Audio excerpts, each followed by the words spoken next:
Madame, Monsieur, merci d'être sur Télé Africa, merci d'être au rendez-vous de votre émission d'information de la mi-journée, le métronome. L'actualité au Gabon reste dominée par cette audience que le président de la République, chef de l'État, chef du gouvernement, Brice Clotaire Oligui Nguema, a donc accordé ce 2 juillet à l'ambassadeur des États-Unis au Gabon l'invite officielle du président américain Donald Trump au numéro 1 gabonais afin de pouvoir participer à une rencontre de haut niveau consacré au renforcement de la coopération multilatérale entre les États-Unis d'Amérique et quelques pays africains. On va également évoquer dans cette émission beaucoup de politique. On va parler de politique évidemment, puisque vous le savez, pour faire le lien avec le président de la République, Brice Clotaire Oligui Nguema, le chef de l'État qui avait donc annoncé l'organisation ce 5 juillet 2025 au Palais de Sport de Libreville de l'Assemblée générale constitutive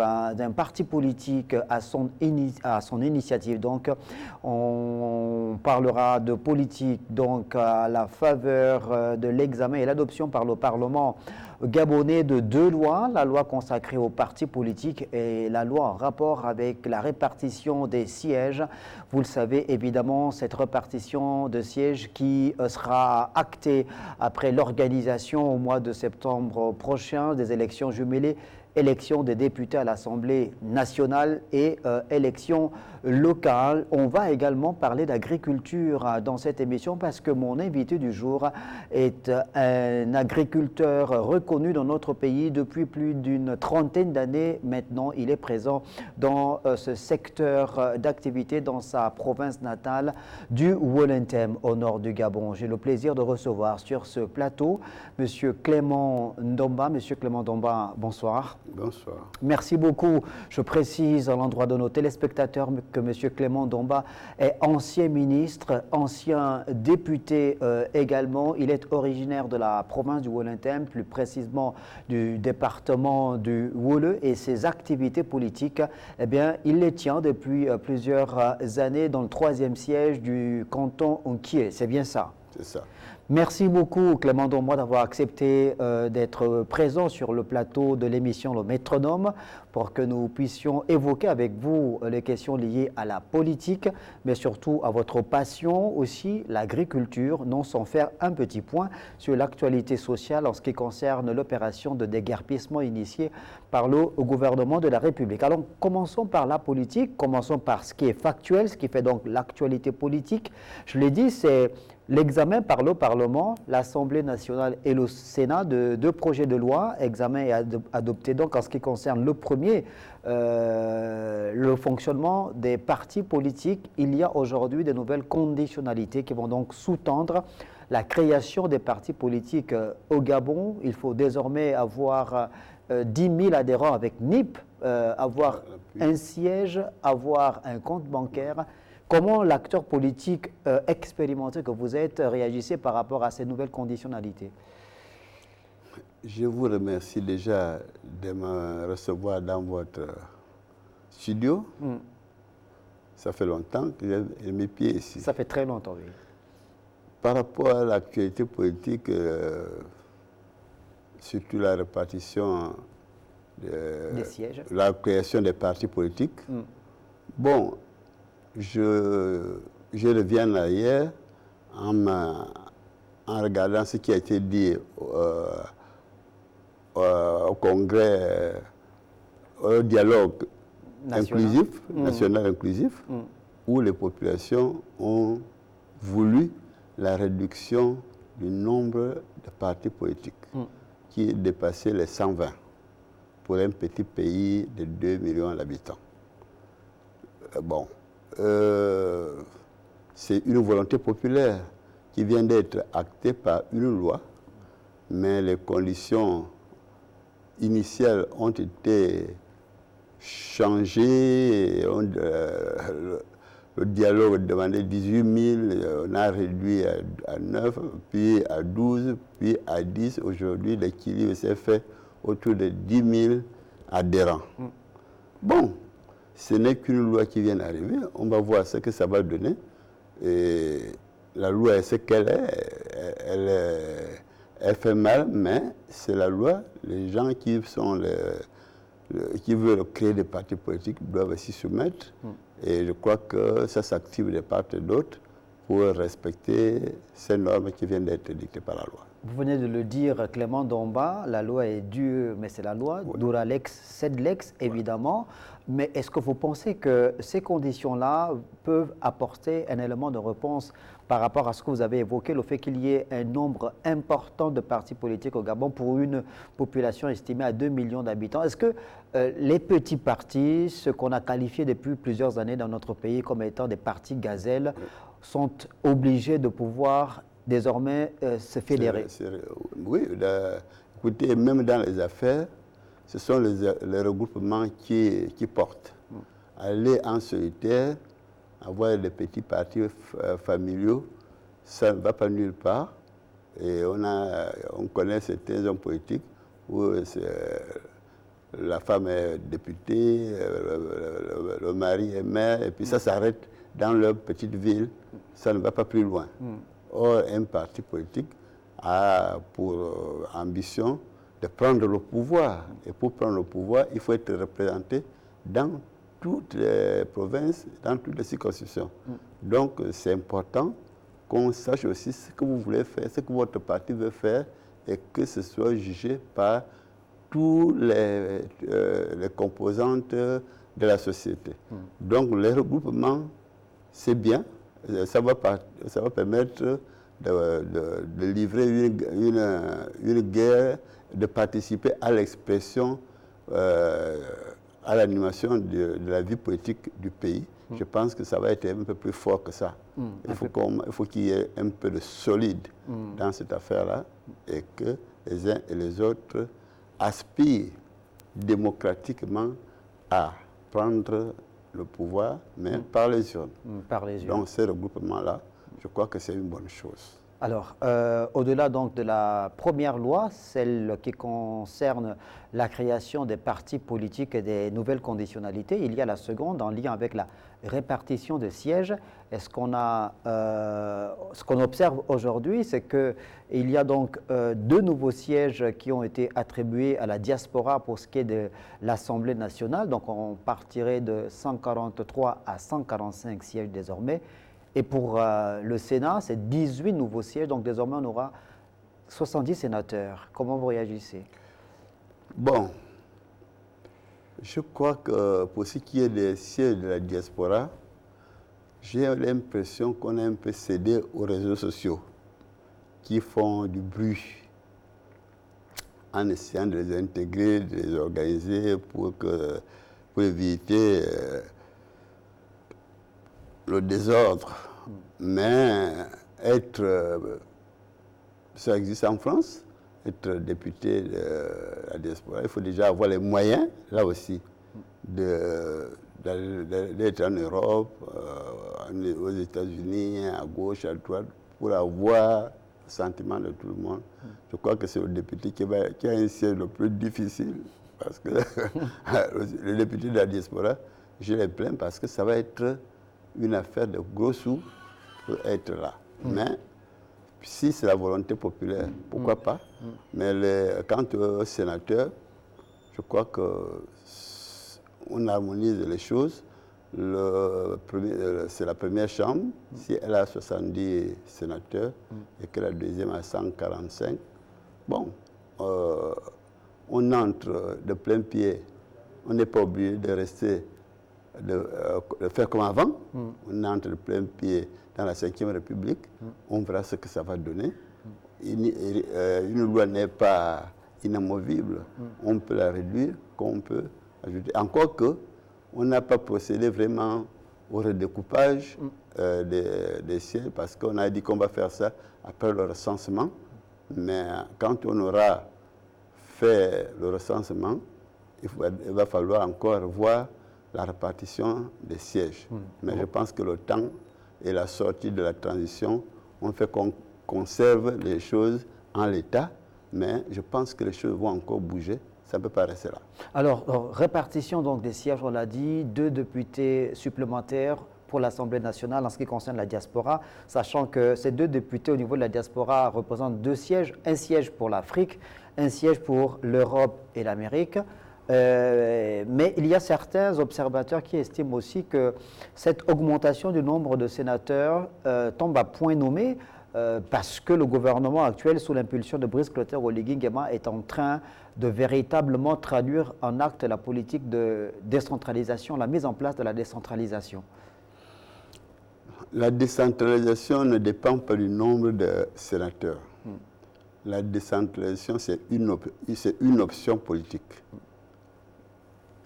L'État se dessaisit de certaines responsabilités pour que tout cela se traite sur place.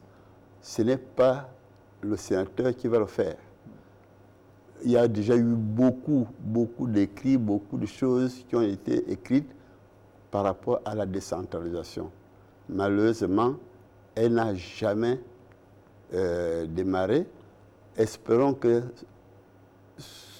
avec le président de la République, Brice Clotaire Oligui Nguema, et avec ces initiatives, parce que lui, il a tendance à vouloir aller jusqu'au bout, on va essayer d'attribuer les 500 millions à chaque collectivité locale, mais je pense que pour avoir été moi-même chef de service de collectivité locale, il y a encore beaucoup de choses parce que 500 millions, ça ne suffirait pas, ça va être absorbé par le personnel encore qui va venir de la fonction publique, qui veut garder ses prérogatives, tout ça là, ça risque d'être... Il faut que les collectivités locales produisent. Il faut qu'elles génèrent des recettes propres importantes pour que leur collectivité puisse mieux s'occuper des écoles, enfin des besoins locaux. C'est ça la décentralisation. Mais s'il faut attendre, l'État ne viendra apportera la pointe. C'est ça, toujours 500 000, mais ça n'empêche pas que les activités locales génèrent des revenus. Mais il y a aussi une injustice pour avoir été chef de service de collectivités locales, c'est-à-dire la plupart des grandes sociétés forestières, minières qui travaillent et qui ont leur siège à Libreville déclarent leurs impôts à Libreville. Et c'est Libreville, la résidence numéro 1, qui en profite, au détriment de là où ils coupent le bois à Boué, à Lastoville, à Ndjolé, machin. Et il faut un travail pour, je le faisais à l'époque, pour enlever ces déclarations-là, ce qu'ils ont payé pour la commune de Libreville, et le rétrocéder à la collectivité. Une fois on le fait, on l'a fait à Gamba, puis ça là, c'est pourquoi Gamba a des milliards. Ndjolé aussi, à un moment donné, était une collectivité très riche, Boué aussi, mais je ne sais pas si ça continue, parce que ce sont des ressources comme ça qui peuvent apporter quelque chose de plus à la collectivité locale et elle peut bien fonctionner. Donc l'importance de rendre autonomes financièrement ces collectivités locales? Une collectivité locale, ce n'est pas le nom de décentralisation, il faut qu'elle soit autonome, qu'elle soit prospère et qu'elle puisse résoudre les problèmes, éviter de remonter les problèmes au niveau de l'État. Et ça, quand l'État apporte la pointe, il y aura un équilibre. Voilà. Alors, il y a eu évidemment, il y a quelques jours, la tenue d'une première commission nationale consacrée à cette décentralisation, une commission dans laquelle on retrouve l'ensemble des départements ministériels, donc les ministères sectoriels, qui ont un rôle prépondérant à jouer dans cette politique de décentralisation. On suivra évidemment cette actualité dans le menu détail. Alors, Clément Ndomba, Ndomba. Vous êtes un acteur politique, on l'a dit, vous êtes ancien ministre, mais surtout ancien député. Vous avez siégé au Parlement gabonais, à l'Assemblée nationale, pendant 10 ans, sous les couleurs du Rassemblement pour le Gabon. Oui, RPG. Sous les couleurs du RPG, mais on se souvient qu'il y a quelques années, vous avez pris la décision de vous mettre en marge de la politique. Vous êtes rentré en hibernation pendant plus de 10 ans. Qu'est-ce qui a fait en sorte qu'aujourd'hui, Clément Ndomba décide de revenir dans l'arène politique? Très bien. J'ai été un député extraordinairement populaire, ce qui a valu à l'époque, ce qui m'a permis de battre très facilement les candidats des grands partis de masse. Et ça m'a valu une notoriété politique telle qu'elle commençait à déranger le président de mon parti. Et qui n'avait d'autre moyen que de me proférer des menaces de mort. Alors, si je ne diminue pas ma popularité, je finirai par moi le poisson. Elle a dit ça devant ma femme, devant ça. Le lendemain, j'ai signé la démission. Et puis, les mêmes causes provoquant les mêmes effets, je ne voyais pas quel est ce parti-là où je pourrais entrer sans avoir les mêmes remous. J'ai préféré entrer en hibernation. Ça fait 14 ans. Et puis, un acteur qui observe la scène politique, maintenant, le coup de la libération est arrivé. Les espoirs sont revenus. Les changements sont espérés. D'ailleurs, on en parle déjà. Il s'agit des regroupements des partis politiques. Il ne s'agit pas des anciens partis politiques. Les anciens partis politiques auront du mal à résister. Et s'ils résistent, tant mieux. Mais on est dans une nouvelle phase de la 5e République. Bon, il y a un grand homme politique qui m'a trouvé à OIM, chez moi, où je savoure ma retraite et mon agriculture. On dit non, j'ai besoin de vous parce que ici je ne suis pas tellement bien représenté.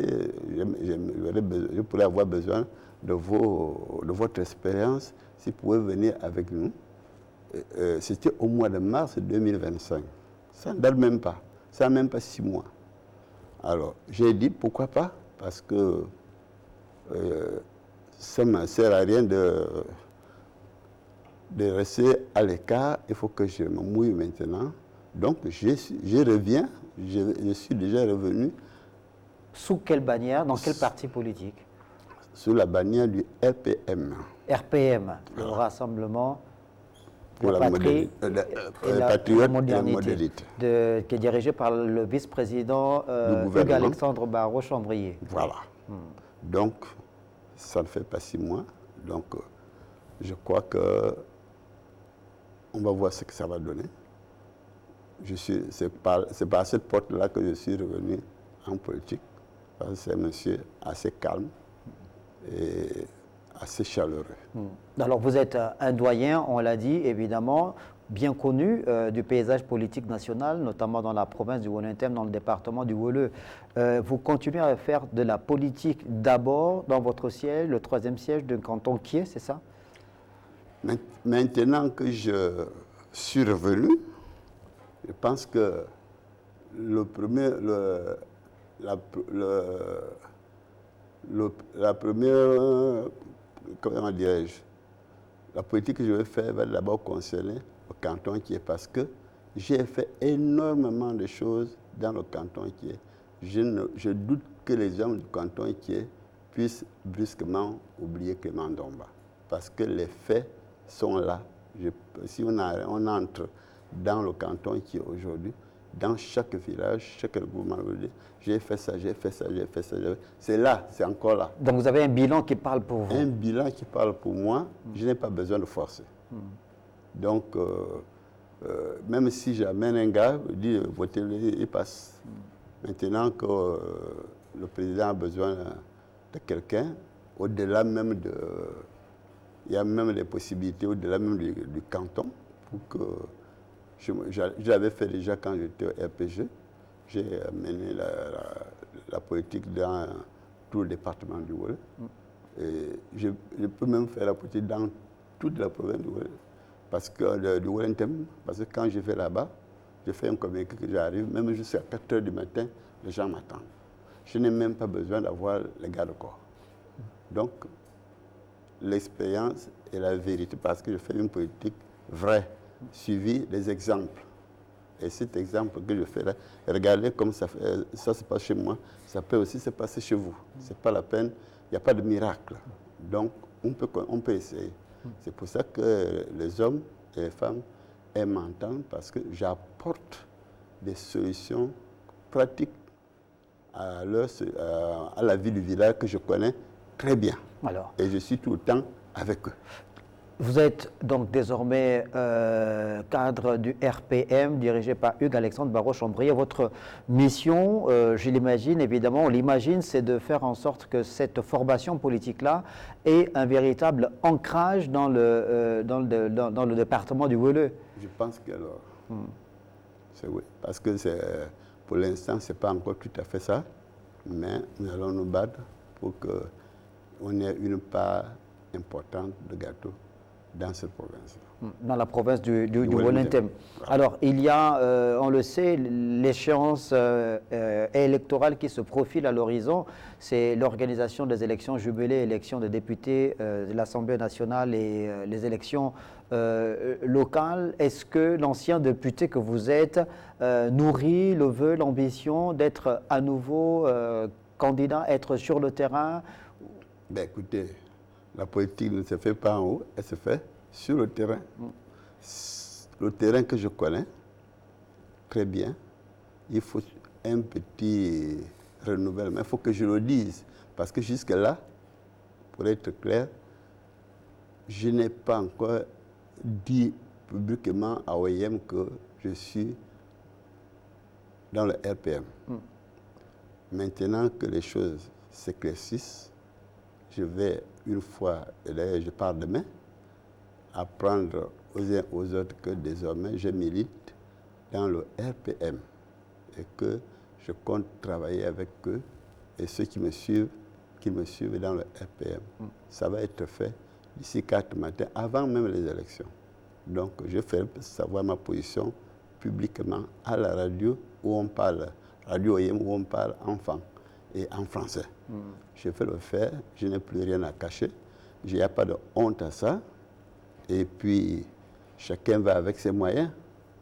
Moi, je peux dire au nouveau candidat que dans le village où nous sommes, c'est moi qui ai fait cette église-là, c'est moi qui ai construit cette école-là. Je n'étais pas ministre de l'Éducation nationale, comme les autres. J'ai fait ça avec les moyens propres. Et puis, je peux dire aux villageois, la crise qui se vit là, voilà comment on peut la contourner. Si vous, moi, j'ai commencé, faites comme moi. Et ça, ce n'est pas le t-shirt ou la casquette que les uns et les autres vont distribuer qui résolvent le problème du chômage ou de précarité des populations. Voilà. C'est-à-dire qu'aujourd'hui, lorsque le RPM vous investit en tant que notable, lorsque le RPM fait le choix justement de compter sur vous, c'est parce qu'on compte sur le notable que vous êtes et on mesure l'impact que vous avez dans votre circonscription. Oui, cet impact-là peut être profitable au parti parce que même quand j'étais au RPG, après avoir gagné les élections au premier tour, dans mon siège à l'époque, eh bien, je prenais la tête de liste du département contre le ministre du parti de masse, le ministre de l'Éducation nationale. Je battais et je prenais tout le département. Je le faisais sans argent. Quand les autres mettent 500 000, 1 million, moi je mets 20 000. Mais ma parole pèse, c'est ça l'homme. C'est ce que l'homme dit qui est important. Ce que l'homme dit est fait. Et ce qui est vérifiable, et les choses que je dis aux populations sont tout à fait topiques, vérifiables tous les jours. Donc je ne leur raconte pas que j'irai voir Oligui, j'irai voir mon oncle, je suis le parent de personne. on joue balle à terre. Et en attendant, beaucoup de...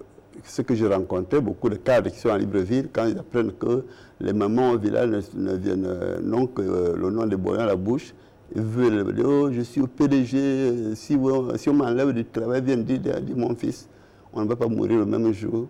Là, on ne peut rien faire. Et j'ai battu le PDG à plate couture. C'est être pratique. Est-ce que Clément Ndomba, aujourd'hui, lorsque vous regardez le paysage politique circonscrit au département du Wouleu, ou plus précisément au 3e siège de canton Kiev, vous mesurez l'adversité sur le terrain. On est dans une autre configuration. On parle de la création de ce parti politique présidentiel. On parle du Parti démocratique gabonais qui, coûte que coûte, tient à continuer à exister sur le terrain. Est-ce que vous mesurez l'importance de l'adversité? Ben, écoutez, il n'y a rien de plus important que d'être dans l'adversité. Les choses faciles ne sont pas... Quand je vous dis que je battais les candidats du PDG, c'est le PDG qui avait tout l'argent, qui avait tous les influents, qui avait tous les présidents du bureau. J'ai battu le PDG sans avoir un seul président du bureau de vote. Aucun, je n'avais pas de président du bureau de vote, je n'avais rien, mais les populations elles-mêmes surveillaient leur vote. Il n'y avait pas moyen de les influer. Ce n'est pas le nom du président. Si certains estiment que parce que je suis ceci par rapport au parti du président, c'est un leurre. Ben, d'autres présidents ont mis de l'argent, et n'ont pas obtenu le résultat, c'est compté. Non, l'adversité, j'aime bien l'adversité, parce que c'est quand on arrache quelque chose dans l'adversité, qu'on dit à vaincre sans péril, tuer sans gloire. Mais quand il y a l'adversité, on a de quoi être fier d'avoir réalisé un exploit. Mais nous allons faire... je ne vois pas comment faire, parce que ce qui est vrai aussi, c'est que les acteurs qui arrivent sont très jeunes. Certains n'ont même pas de maison, certains ils ne sont même pas arrivés au village il y a des années, certains ne savent même pas parler fan. Or, il faut savoir parler fan pour... il faut avoir un réel ancrage. Un réel ancrage, voilà. Donc, ces déboires-là peuvent leur coûter cher, alors que le vieux crocodile, je maîtrise tout ça là tranquillement. Comment on dit, on les appelle les vieux crocodiles, c'est ça? Non, c'est quoi? Voilà. Donc, c'est pour ça que je n'ai pas peur. Ce n'est pas d'abord une affaire d'argent, c'est une affaire de confiance, une affaire d'expérience. L'expérience sur le terrain, évidemment. Voilà. Comment vous réagissez? Il y a un débat. Il y a certains qui ont estimé il y a quelques années qu'on ne pouvait pas faire du neuf avec du vieux. Brice Clotaire Oligui Nguema, lui, par contre, estime que le Gabon a encore besoin des hommes d'expérience, des hommes de votre trempe, par exemple. Vous pensez que ceux de votre génération ont encore beaucoup à apporter au Gabon? Ben écoutez, il n'y a jamais eu de village, il n'y a que les jeunes, les jeunes, les jeunes, les jeunes. Quand on dit, il y a des, par exemple, le Conseil économique et social ne dirige pas, il donne des avis, non, pour voir si ce qu'on a fait là va dans le bon sens. Il faut quand même qu'il y ait quelqu'un qui vous dise, non, vous auriez mieux fait en faisant ceci ou cela. C'est le rôle des vieux. Personnellement, quand je parle de député, ce n'est pas une affaire d'argent, je gagne l'argent. Ce que je gagne aujourd'hui, aucun député à l'Assemblée ne gagne ça. Je n'ai pas faim, pas du tout. Je ne suis pas à pied, pas du tout. Donc, mais je veux avoir un mandat pour parler au nom des populations et impulser une certaine dynamique qui change la vie des populations. Et avec l'expérience accumulée. Or, les autres vont venir faire la philosophie, vont venir insulter, vont venir crier, vont compter sur le président, sur les relations, les parents, et tout ça là. Mais ça ne marchera pas. J'en suis conscient. Donc, on ne peut pas construire un pays Ben écoutez, regardez, Trump à quel âge? Hein? Biya à quel âge? Obianjo à quel âge? Et pourtant, ils sont là. Ouattara à quel âge? Moi, je suis loin de leur âge aujourd'hui. Comment dire qu'est-ce qu'ils viennent encore chercher? Mais il y en a qui sont au gouvernement là, il y en a qui sont à la présidence, qui ont fait la politique avec mon grand frère Richard Nguema. J'étais petit, ben je regarde.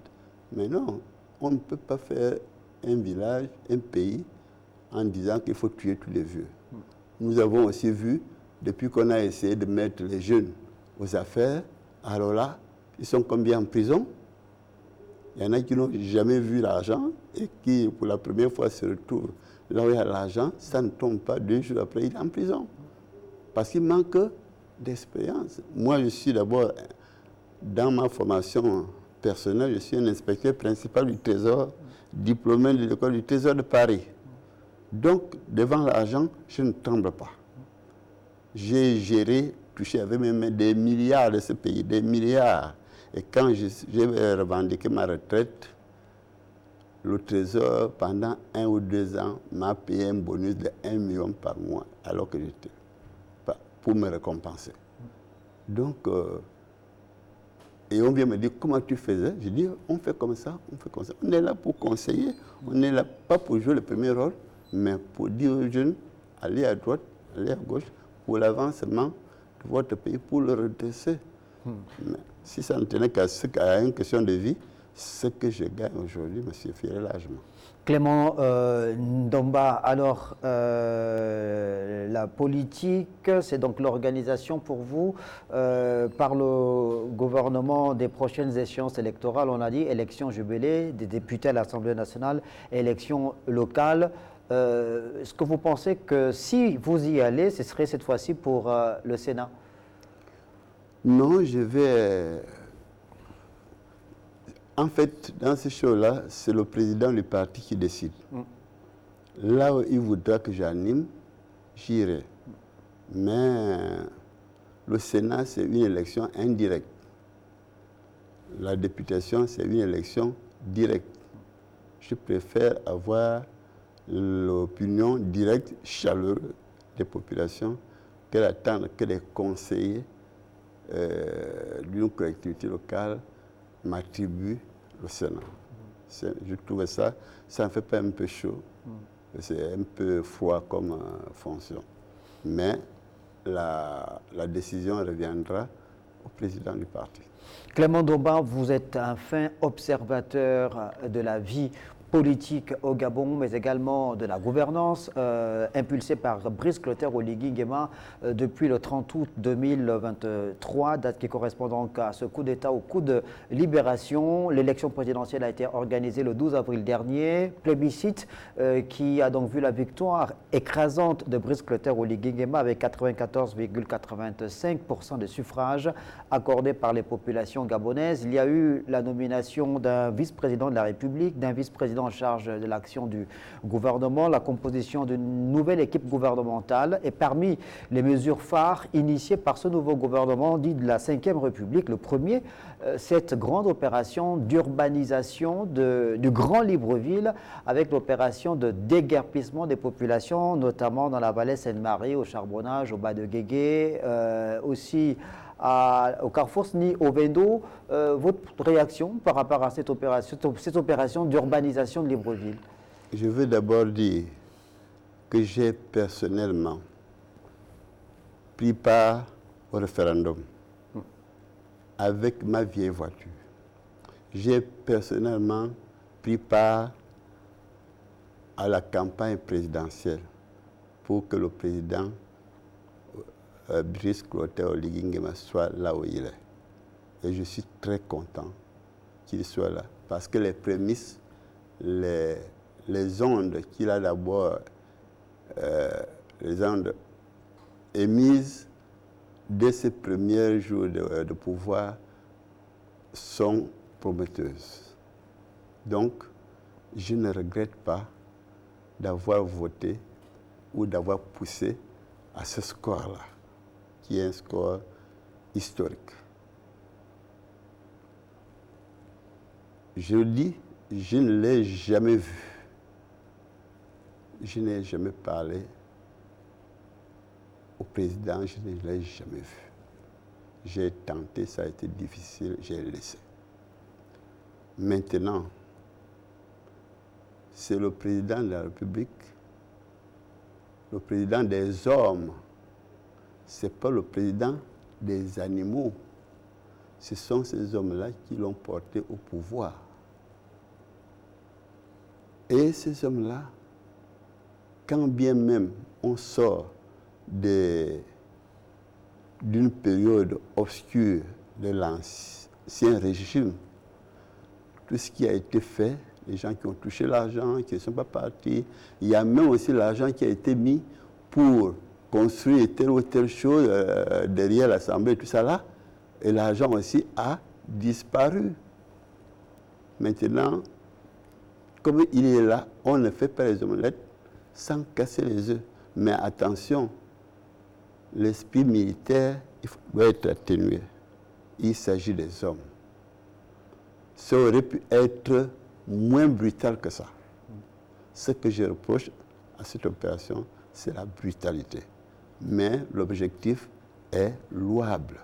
Parce qu'il faut donner un autre visage à notre capitale et réaliser ce qui devait être réalisé il y a 35 ans, 40 ans bientôt. Parce que ce sont des projets qui datent de 40 ans. Maintenant, quand on veut le faire, c'est bien. C'est dans l'intérêt des hommes. Ce sont les hommes qui vont... Moi, je vais être fier de Libreville, de la nouvelle figure que Libreville va présenter demain. Mais quand on le fait, on doit le faire avec beaucoup de tact pour éviter de jeter les pères de famille et les mères de famille dans la rue, comme s'ils étaient des étrangers dans leur pays. Je n'ai pas apprécié cette brutalité, mais je soutiens l'opération. Il faut, Dieu merci, j'ai lu ici et là qu'il envisage de tenir compte, de donner une bonne suite à ceux qui ont été déguerpis. Il y en a qui recevront des maisons, il y en a qui recevront des terrains. C'est dans ce sens qu'il faut aller. Parce que j'avais déjà apprécié à l'époque, quand il avait, à Mindoumbé, enlevé des Gabonais qui vivaient à la décharge de Mindoumbé en leur donnant des maisons. Vous voyez, c'est un signe qui était vraiment vivant, humain. Et ce sont les mêmes humains qu'on enlève, qui ont commis l'erreur. Mais en tout cas, l'erreur est humaine, mais quand on est le père de la patrie, aucune âme ne doit être jetée dehors. Il y a un peu plus de 2 semaines, effectivement, que le président de la République avait donc reçu au palais présidentiel les départements ministériels concernés par cette opération déguerpissement, notamment le ministère de l'Habitat, le ministère de l'Équipement, en présence d'un collectif de déguerpis de la vallée Sainte-Marie. Et aujourd'hui, il y a le site de Biquelaison sur lequel donc ont été construits plusieurs villas qui vont donc accueillir effectivement ces Gabonais qui ont été déguerpis mais qui n'avaient pas été recensés, qui n'avaient pas été pris en compte. Donc mieux vaut tard que jamais. Non, c'est la bonne direction. C'est ce qu'il faut faire et je félicite qu'il ait pris la décision de corriger ça de manière... Il n'était pas obligé. Mais le fait qu'il y ait pensé, c'est déjà une très très bonne chose. Et je me réjouis que ces hommes-là seront rétablis dans leur dignité, la dignité d'un Gabon. Nous ne sommes pas nombreux, mais attention, 2 petits millions d'habitants, tout le monde se connaît, mais quand on perd, bien on égratigne, on maltraite l'un d'eux, mais tout le monde tremble autour des mains. Alors quand il a frappé d'une main, il caresse de l'autre, c'est bien, c'est ça le chef. Le chef ne doit pas être, n'est pas le chef des animaux, c'est le chef des hommes. Il a très bien fait, il a en train de bien faire, et quand il aura réparé cette plaie, eh bien, on l'oubliera très vite et on passera à autre chose. Et Libreville gagnera avec les nouvelles constructions qu'on envisage. Clément Ndomba, on a parlé de politique, mais également de social à travers cette opération d'urbanisation de Libreville. On va terminer l'émission en parlant d'agriculture, parce que c'est votre véritable passion. Vous êtes un agriculteur, on peut le dire, accompli depuis plusieurs années maintenant. Comment se porte le Clément Ndomba agriculteur aujourd'hui? Clément Ndomba se porte très bien. Au moment où je vous parle, j'ai des compatriotes qui sont Kota, Ndjebi, Pounou, Fan, au village. Ils sont pas mes ouvriers, ils sont mes partenaires. Parce qu'on a une vision. Et comme j'ai un peu plus d'expérience et de moyens, c'est pour ça qu'on a choisi de faire ça à Oyem, à 8 km d'Oyem, sur la route de Mongomo. Nous avons un projet agricole. Il y a deux choses. Il y a un cantique chrétien qui dit « Nous pouvons dépasser nos incapacités, nous inscrire dans les destinées, dans des dessins élevés. Ces dessins-là peuvent nous ouvrir des horizons nouveaux, peuvent nous permettre d'avoir de vastes moissons. » C'est un cantique chrétien, parce que je suis chrétien. Donc, il n'y a pas de fatalité. Nous pouvons nous en sortir. J'ai lu l'autre jour que le Gabon a dépassé le Cameroun dans les échanges, dans la balance commerciale. Première puissance commerciale désormais, au niveau de la CEMAC. Voilà. Qui aurait cru? Le Grand Cameroun avec 27 millions d'habitants contre 2 millions d'habitants. C'est pourquoi j'ai dit, nous pouvons dépasser nos incapacités. Bien. Le président de la République, aujourd'hui, est en train de construire à Oyem un grand marché à étage. Quand ce marché-là sera fini, il ne faudra pas que ce soit comme aujourd'hui, que les commerçantes d'Oyem aillent au Cameroun acheter bananes, piments, machin, pour venir vendre au grand marché d'Oyem. Non, nous pouvons produire tout cela sur place à 90%. C'est tout à fait possible, tout à fait topique. Donc, première chose, nous faisons des champs, des hectares de cultures maraîchères. Chaque culture, au moins 1 hectare. Si c'est le piment, 1 hectare. Pastèque, 1 hectare. Piment, poivron, machin, tout ça là. 1 hectare. Pas un champ. Nous allons de champ en champ, de hectare en hectare, pour répondre demain à la demande des commerçantes d'Oyem et d'ailleurs de Libreville qui vont chercher ces choses-là hors de nos frontières. C'est déjà une question de souveraineté alimentaire. Nous le faisons. Puisque le Gabon, chaque année, dépense plus de 300 milliards de 800 milliards. Vous êtes généreux. Nous sommes à 800 milliards d'achats de nourriture à l'étranger. Si dans 5 ans, quand nous aurons 1000, 2000 hectares, voire plus, on peut ramener ça à la moitié. Et cet argent ira aux Gabonais. C'est l'argent qui doit revenir au Gabon. Parce que l'argent de l'agriculture revient au propriétaire du champ. Donc, nous pouvons dépasser nos incapacités. Il y a déjà ce challenge-là. Le marché se construit. Nous, on se prépare à le remplir. Ça va demander beaucoup de choses. Ça va demander des chambres froides. Parce que quand on récolte, on met quelque part. Quand on viendra acheter, on va vider, et ainsi de suite. Ouais. Parce que les agriculteurs, ceux qui sont dans le même secteur que vous, effectivement, posent le problème d'équipement en termes de matériel, la commercialisation, le circuit de commercialisation et la transformation même locale. Maintenant, ça c'est pour le marché. Il y a autre chose. Et je me réjouis que le président ait distribué des tracteurs.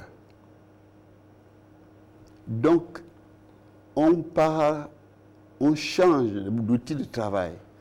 C'est plus la main, c'est pas la culture artisanale, c'est le tracteur. Et qui dit tracteur dit hectare. C'est pas un champ. Nous sommes la province à vocation agricole, essentiellement agricole. Le grenier. Le grenier. Nous devons devenir le grenier du Gabon. Au Gabon, au Wellington, même les crachats poussent. Vous crachez le matin, quand vous revenez le soir, les crachats sont en train de pousser. Tout est possible en agriculture chez nous. Je prends un cas simple.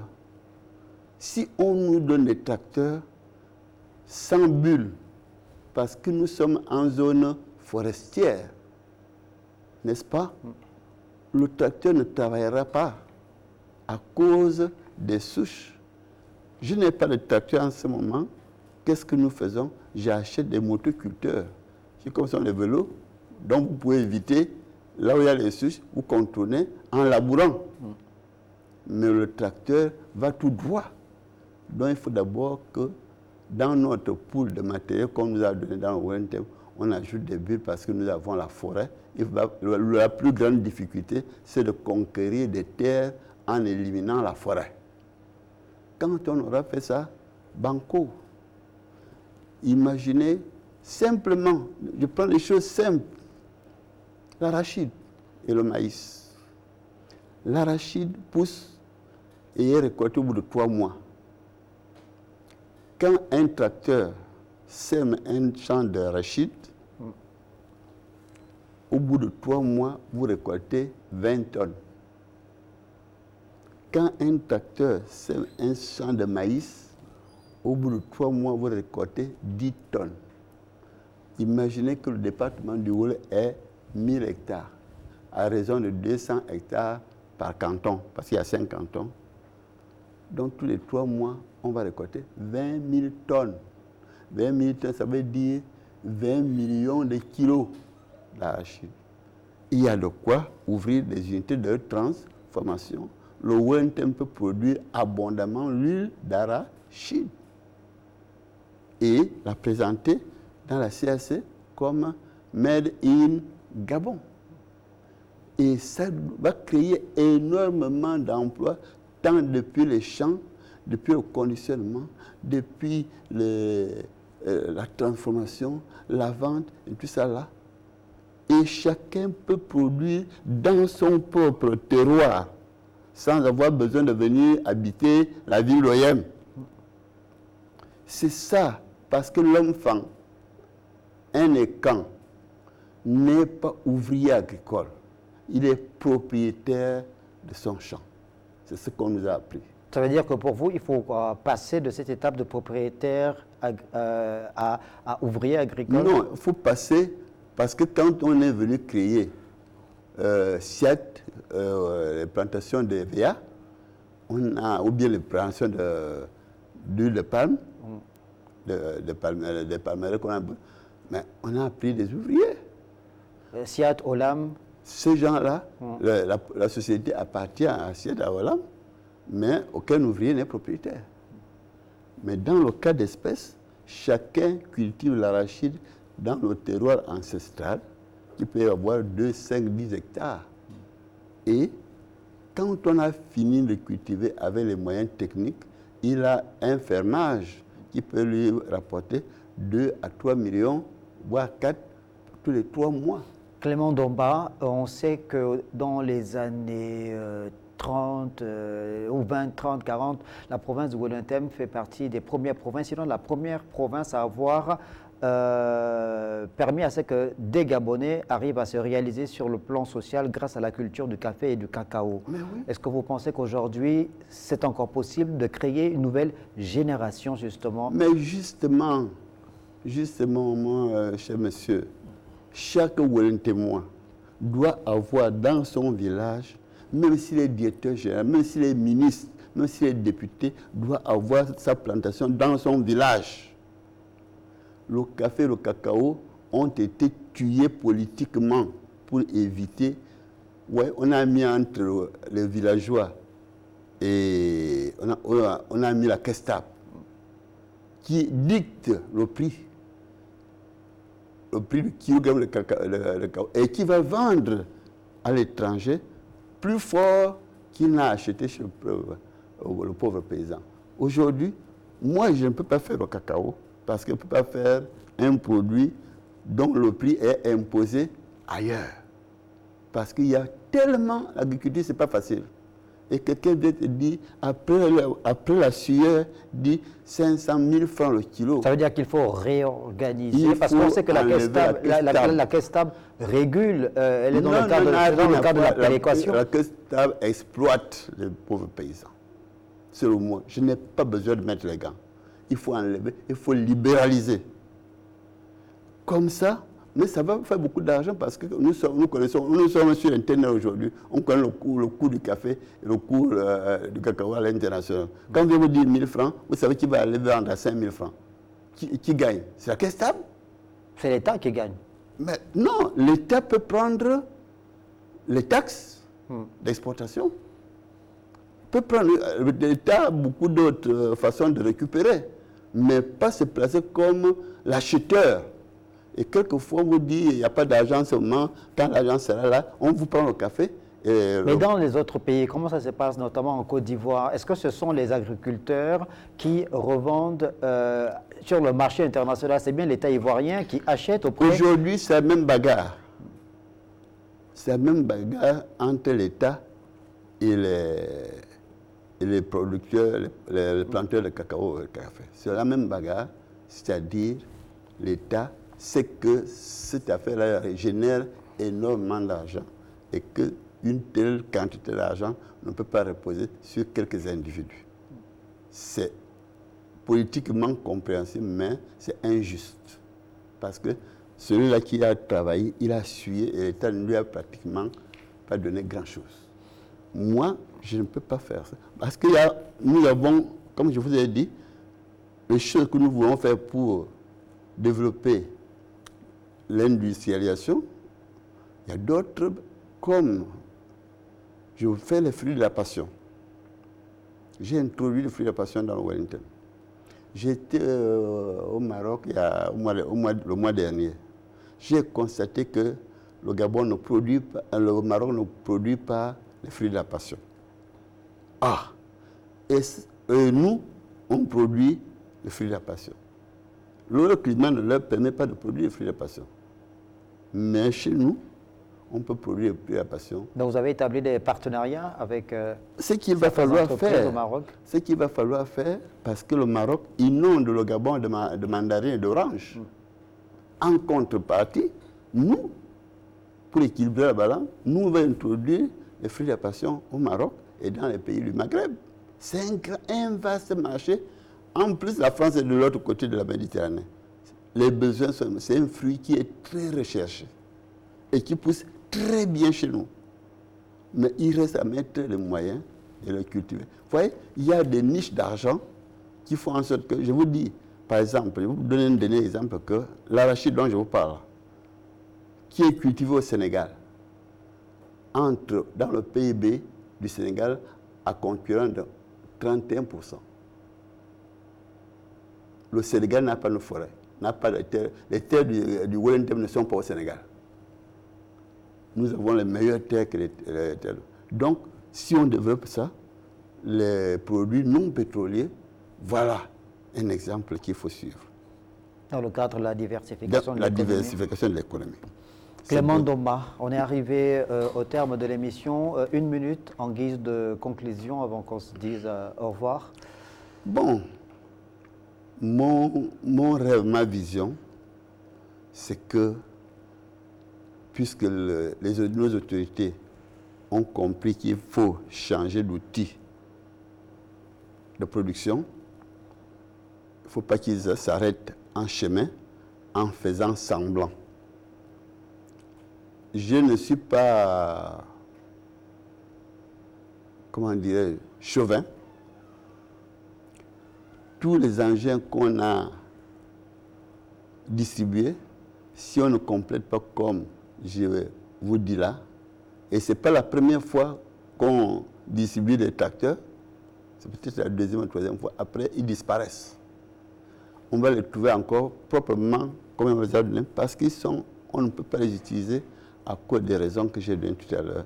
Il faut des opérations de destruction, des engins supplémentaires. L'État bien, nous avons la chance d'avoir un président qui est originaire d'OIM. Je n'ai pas honte de le dire. Il faut que la vie de ses parents, c'est dans l'âme agricole de Wellington, soit soignée. C'est le seul. Comme je leur ai dit, il n'y aura pas un temps. On a voté, on a bien voté, mais que personne n'attende que chaque week-end ou chaque fin du mois, le président va nous envoyer des enveloppes parce que nous sommes ses parents. Par contre, quand il verra que nous voulons travailler et produire, il nous aidera certainement. Et c'est sur ce point-là qu'on attend parce que nous voulons faire renaître des cendres l'agriculture qu'on a tuée dans les années 70. Clément Domba, merci beaucoup. Merci d'avoir accepté l'invitation de l'émission de Métronome sur Télé Africa. On aura l'occasion d'échanger à nouveau avec vous, autant sur la politique que sur l'agriculture, qui reste évidemment un sujet d'actualité. On aura certainement prochainement sur Télé Africa des explications de la part de la Caisse de stabilisation et de péréquation, la vision de la Caisse stable justement pour continuer à pouvoir accompagner les producteurs, les agriculteurs, ce qui concerne le café et le cacao. Merci de nous avoir regardés et bonne suite des programmes sur votre chaîne.